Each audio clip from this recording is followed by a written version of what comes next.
It is my privilege to give an introduction to the illustrious career of Professor Emeritus Winston Suite.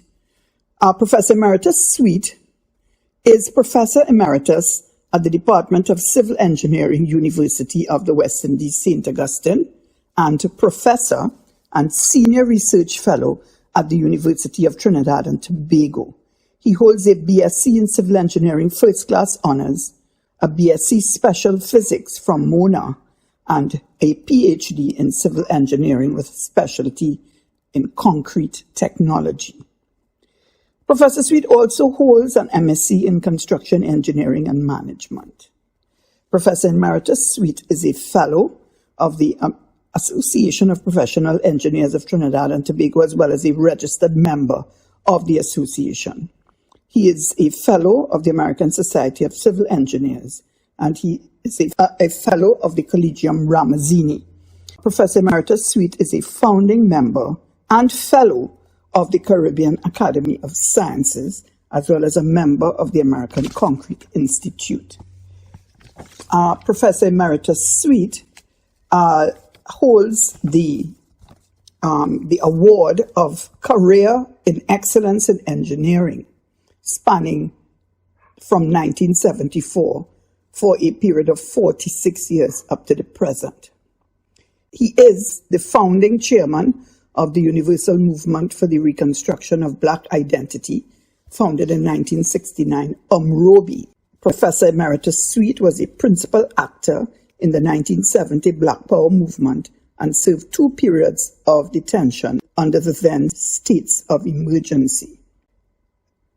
Professor Suite has served on numerous state boards since 1986 to the present, culminating more recently in a stint as chairman of NIDCO and of the National Trust of Trinidad and Tobago, and he is currently a member of the Procurement Appeal Board. Professor Suite chaired the Public Utilities Committee of the Vision 2020 exercise. Professor Suite has published extensively on economic development, infrastructure, technology and industry, the role of the state sector in post-colonial development, contracts in the construction sector, and disaster preparedness. Professor Suite has more latterly turned his attention to national development, researching and writing in the areas of the successive industrial revolutions, ethics in the construction sector and ethics for professionals, reparations for the descendants of African enslavement. His current lecture comprises an analysis of economic theory as enshrined in Eric Williams's seminal work, Capitalism and Slavery. Professor Emeritus Suite was a contractor from 1976 to 1982, a period of 7 years, in the heavy construction company Suite Engineering Services Limited, along with his elder brother, the deceased engineer Nello Suite. He worked for 37 years until his retirement at UWI, commencing in 1983, and he is still employed and academically active at the University of Trinidad and Tobago, where he also sits on several committees. I was invited by the National Trust of Trinidad and Tobago to make a presentation on one of the leaders of the 1970 revolution. I chose to do a paper on Eric Eustace Williams, who has been described by many as the principal author of the 1970 Black Power Revolution. I sought not to do something of a biographical nature, but rather to do a book review on his magnum opus, Capitalism and Slavery, the expanded book on his doctorate thesis of 1938 submitted to the University of Oxford entitled The Economic Aspects of the Abolition of the West Indian Slave Trade and Slavery. I note again that the paper seeks to review the book Capitalism and Slavery for the 50th anniversary of the Black Power Revolution of April the 21st, 1970. The aim is more simply to do a book review, but is to review the book in the context of 1970 Black Power Revolution, 50 years later. It is a presentation on how do I see the book and not the man Eric Williams. This, the author will leave for another day or by another writer, not at this moment.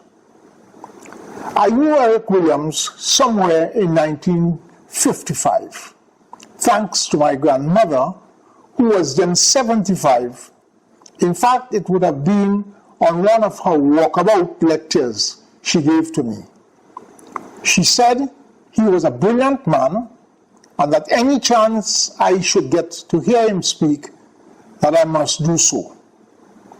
So when he first came to Princeton, I was there. In fact, it was my grandmother, Evangeline Cooper, who first told me of Thomas Paine, another important mind of the 18th century, on another of her walkabouts. She told me that he was a well-known atheist and I must read him. I remember these two occasions clearly as if they were yesterday. I was 15 or thereabout. Williams was in my psyche from then on. He was in my psyche again when I went to university, but I do not remember actually reading Capitalism and Slavery at university. Even though I was well aware of the book, I was a natural science student pursuing a bachelor's degree in special physics, off and on. But I read widely in the social science booklets on economics, politics, history, philosophy. I often, since my return from Jamaica in 1965, has said that I went to Jamaica Trinidadian from a small country town, Princeton. In fact, I had never even been to Tobago, and I returned home a West Indian, well informed about the African question, the problem of African American, exposed to the issue of colonialism and the South African problem of apartheid, the colonial struggles, the non-aligned movement, the anti-imperialist struggle, and so much more. I had gotten more than I had bargained for at the University of West Indies, Mona Campus, Jamaica. It is against this background that I first began to read Williams and Capitalism and Slavery, his magnum opus.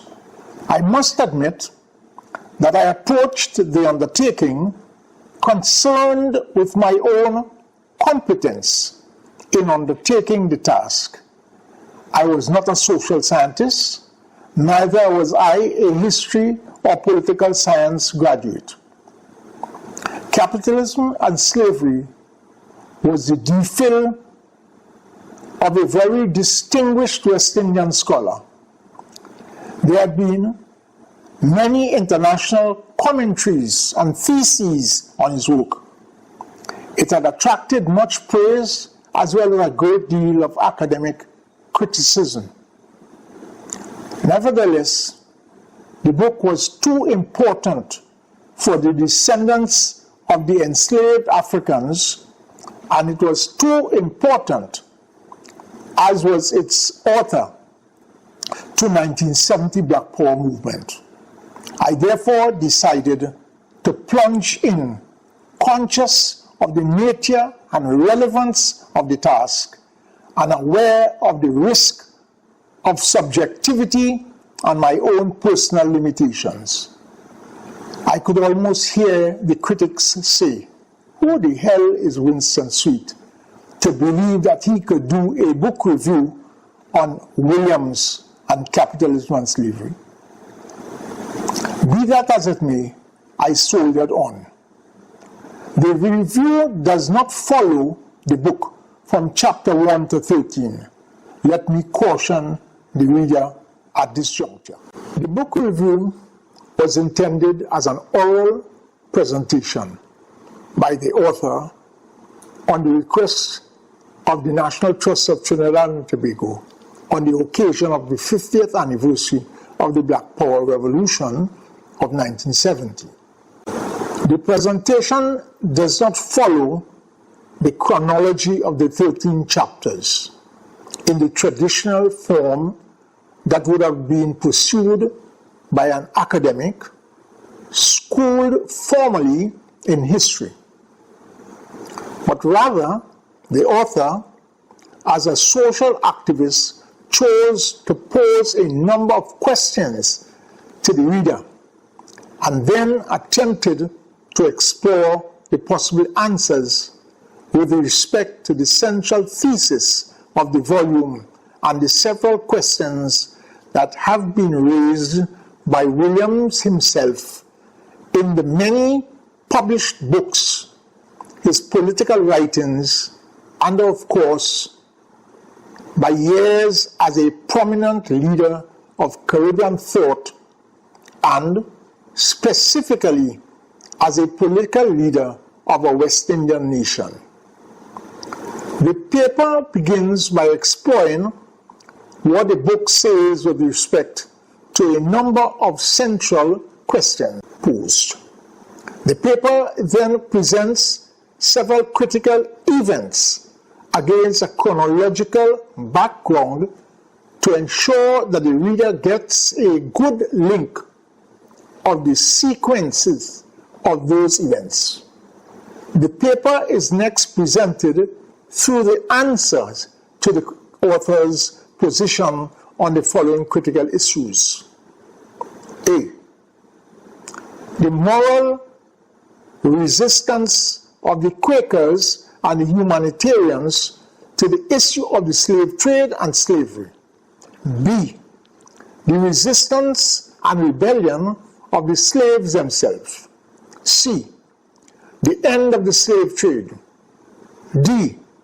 The amelioration proposals as an alternative to emancipation. E. The economic factors as the principal reason for emancipation. F. The impact of the Industrial Revolution on emancipation. The paper concludes with a discussion on the book Capitalism and Slavery.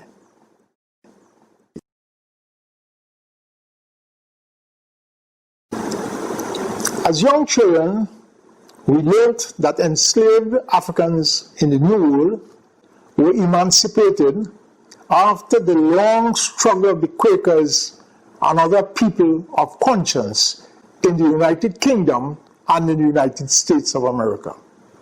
Some of us grew up as well on a diet of Negro spirituals, Uncle Tom's Cabin, and the patient supplication to God to let my people go.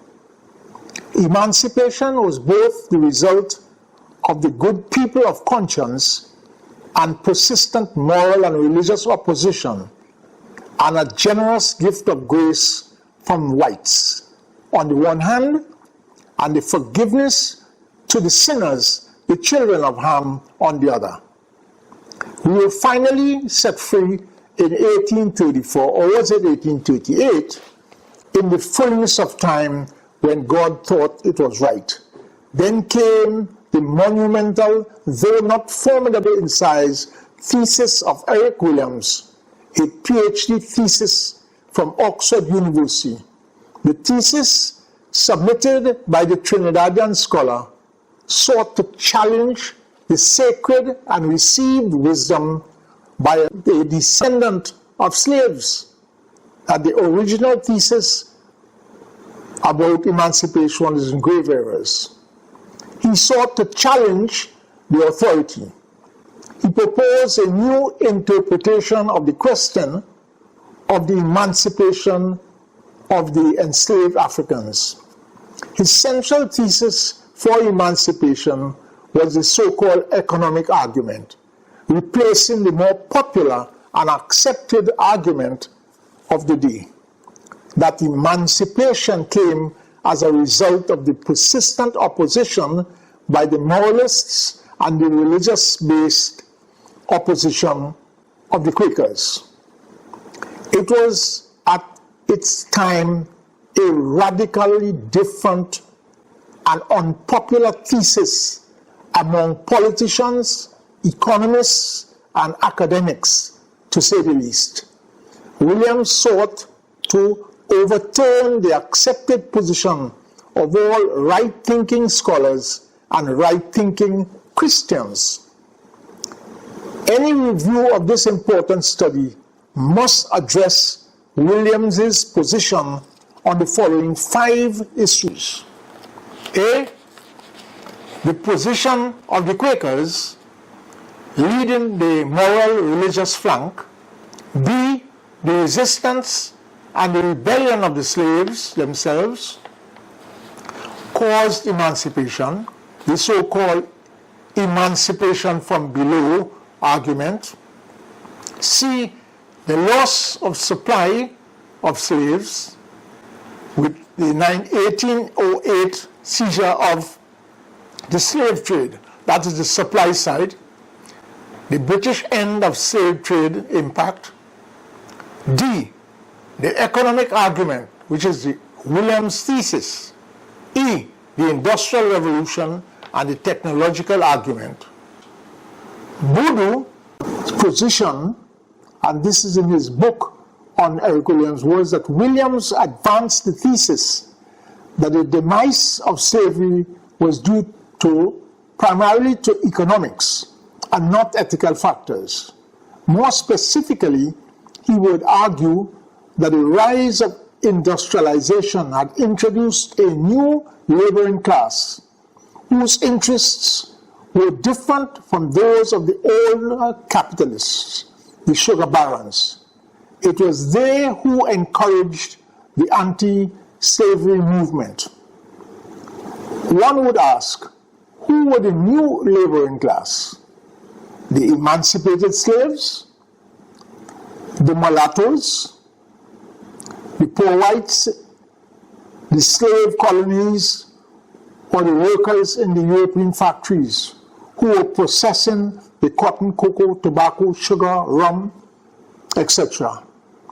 These were the members of the new laboring class. They constituted the new laboring or working class, to which group did Williams refer. Their interests were different from the capitalist sugar barons who owned their estates in the New World and the slaves. But their interests were not the same as the industrial capitalists of European factories or the financial capitalists.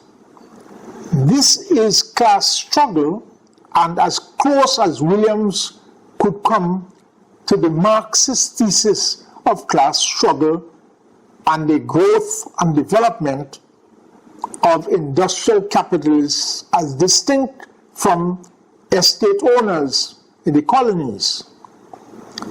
Boodoo goes on to present some confusion here. But be that as it may, we must soldier on with the central task of identifying the emerging struggle. Williams, we are told, referred to 2 sources for his study, that is Capitalism and Slavery.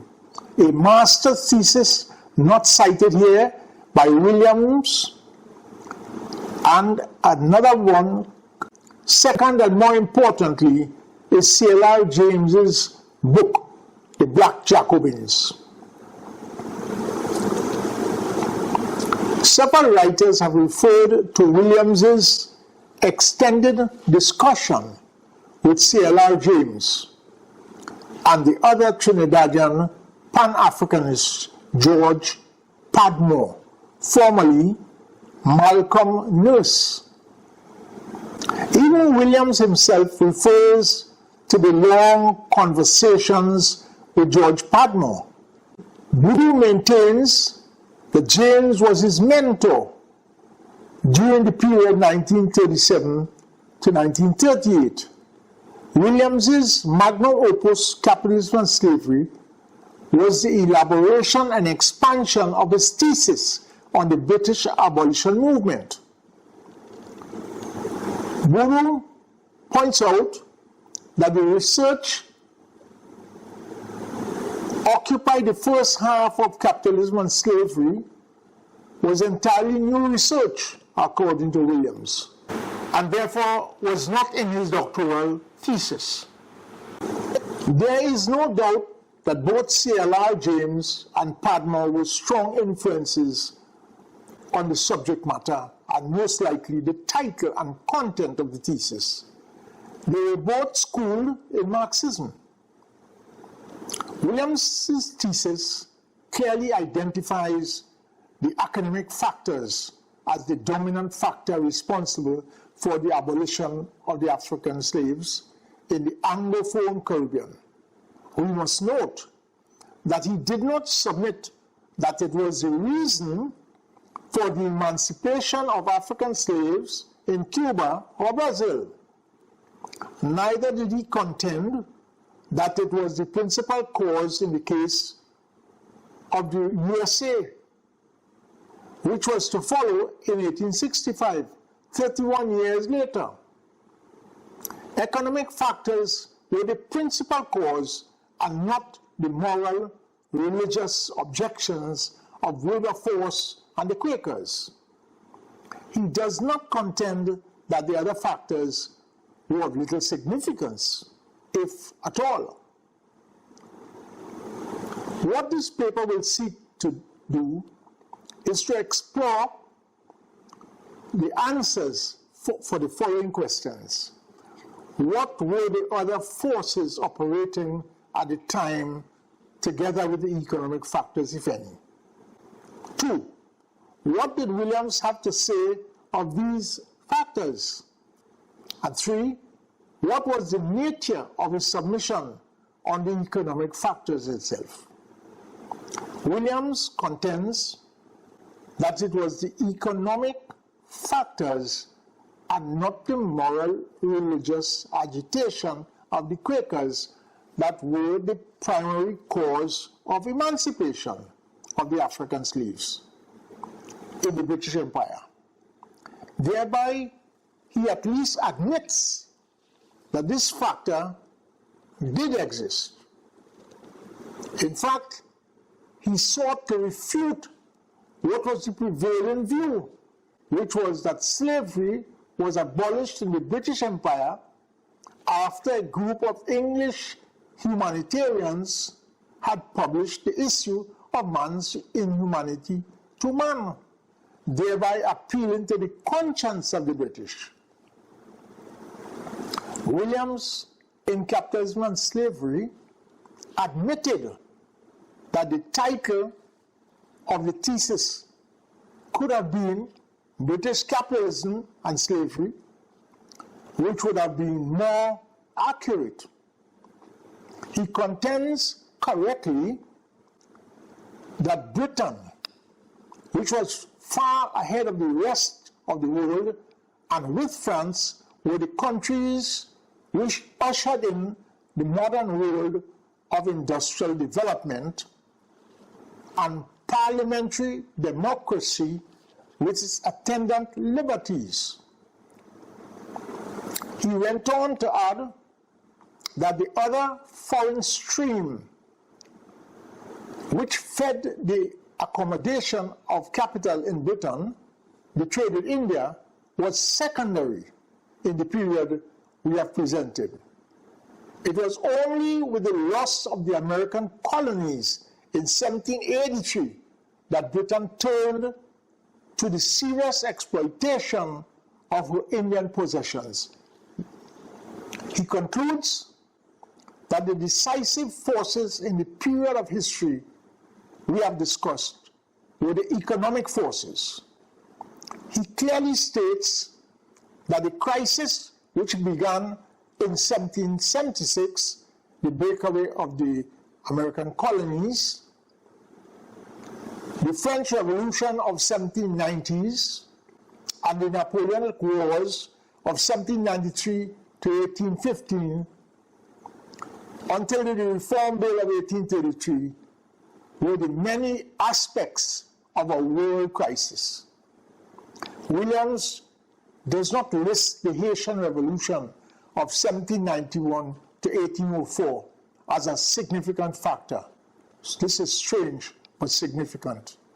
He cited the commercial capitalism of the 18th century that had replaced or displaced feudalism, developed the wealth of Europe by means of slavery and monopoly. The conversion of slave labor of the Africans and the monopoly of extraction, through mainly agriculture, sugar, cotton, cocoa, coffee, etc., from the Caribbean islands and the American colonies transported to Britain, represented monopoly of the British capitalists. This was at the heart of its wealth.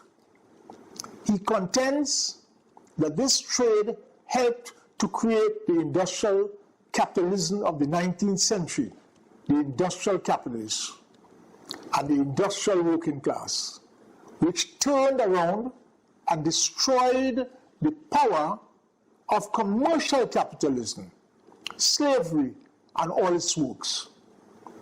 Williams contends that it is the economic changes that explain the history of the period. Williams, therefore, pits commercial capitalists on the one hand against industrial capitalists and their struggle for wealth, which was over the consequences of the West Indian monopoly of the sugar trade and cotton versus the supply from Brazil, Cuba, and India. That was at the center stage of the end of British West Indian slavery and also the end of West Indian agricultural monopoly as well. Williams contends that the capitalists had first encouraged West Indian slavery and then helped to destroy it when British capitalism depended on West Indies. They ignored slavery or defended it. And when British capitalism found West Indian monopoly a nuisance, they destroyed it. Williams here is describing the two arms of British capitalism. Commercial capitalism tied to the old slave system in the British Caribbean and the New World, and more aggressive industrial capitalism tied to the new emerging working class and the growing sector representing the factories in England. The latter, linked to international markets, were opposed to the monopoly of West Indian supplies. We had therefore two streams of capitalism: the new and emerging industrial capitalism, linked to the refineries and the processing, and therefore against West Indian monopoly, and on the other hand, the other capitalists, those linked to the estates or plantations in the West Indies and to the monopolist thesis, and therefore slavery. Williams advanced that the new industrial capitalists therefore sought to destroy the monopolists and had of necessity to oppose slavery in the British West Indies. But he quickly pointed out that they were not against slavery in Brazil or Cuba, where slavery was the base of the labor seen in sugar and cotton plantations.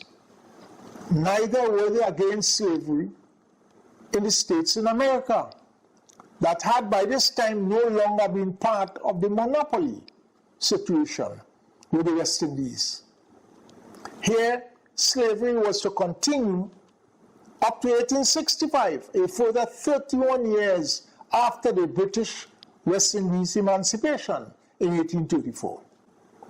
Williams earlier on pointed out that the most significant change in the period began with the breakaway of the colonies, or the American island states, from the British Crown in 1776. Williams constantly speaks of the new industrial order. This was the tremendous industrial expansion that the West Indian monopolists, and by extension, slavery, had to face. He described it as a case of the Lilliputians, who could not hold on Gulliver. At this point in time, their opponents were not only the humanitarians, but now included the new industrial capitalists. Williams further described it as the monopoly of West Indian islands cannot stand. The West Indian islands, however, could not see this and acted as all vested interests do. They put up a desperate fight, struggling by the end of their accumulated wealth against the encroaching principles of decay, blind to all considerations and consequences except the maintenance of their diseased system. The attack on the West Indians was more than an attack on slavery. It was an attack on monopoly. Their opponents were not only humanitarians, but the capitalist industrialists. The reason for the attack was not only that West Indian economic system was vicious, but that it was also unprofitable. That for this reason alone, its destruction was inevitable. Williams advanced that it was the War of Independence of 1776 to 1783. If it had failed, one may ask, what would have happened with respect to the question of emancipation? Since the American states would have remained part of the colony up to 1834.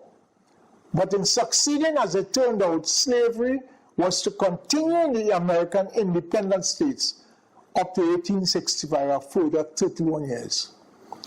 Williams saw the attack as constituting three parts: an attack on the slave trade, the attack on slavery itself, the attack on preferential sugar duties, hence the situation of monopoly.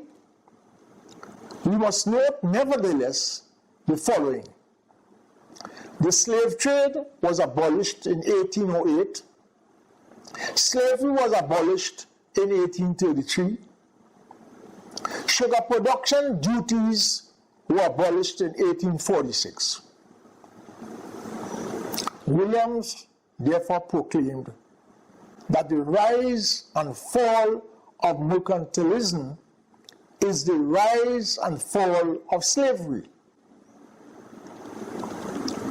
Even before the end of the 18th century, Britain was ripe for an abolition of monopolies, Williams tells us.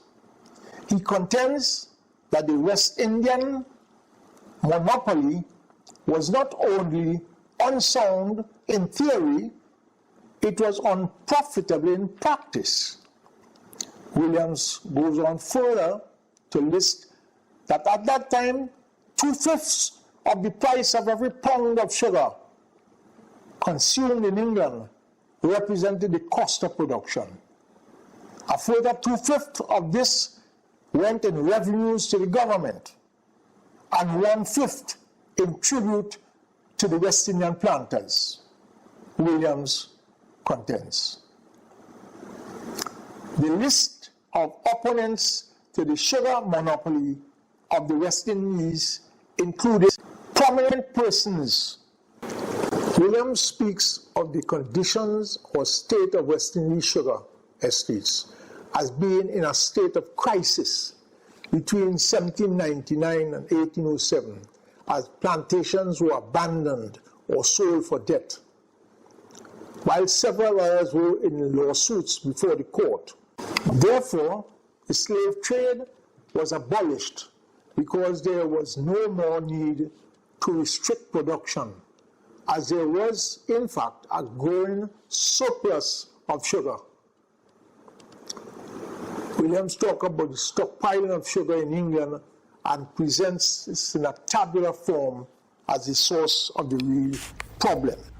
Figure 1, entitled The Transatlantic Slavery, covers the period of 1492 with the first voyage of Christopher Columbus to the New World, up to the year 2000, dividing the scale in 100 years periods.